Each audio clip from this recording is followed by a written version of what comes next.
paghahanda ng dating WBC World Challenger na si Reymart Gabalio. At sa pagbabalik nito sa Luna ay kinarap ang isang dekalibreng Thai boxer na si Pai Parub na may kartadang 35 wins, 27 KO at 3 talo.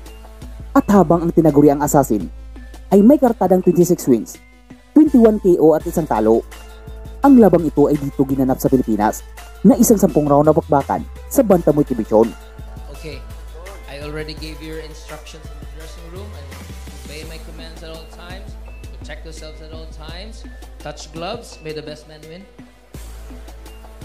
Roll of Thailand. The last time Reymart Gabalio competed here at the Midas Hotel and Casino, it was a second round knockout against Yuya Nakamura.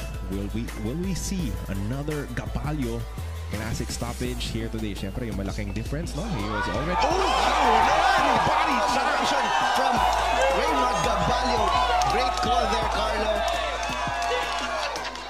And it looks like Pai Parub is not going to get up.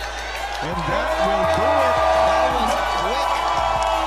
Masasabi nating bitin ang labang ito dahil sa isang combo lang ay UP na ang Thai sa isang solidong dukot sa tagiliran na nabamangha ng mga spectator sa naturang laban. At dahil sa impresibong pagkapanalo ni Gabalio na ito, ay posibleng kakarapin niya sa kanyang susunod na laban, ang kasalukuyang WBO Bantamweight World Champion na si Jason Moloney.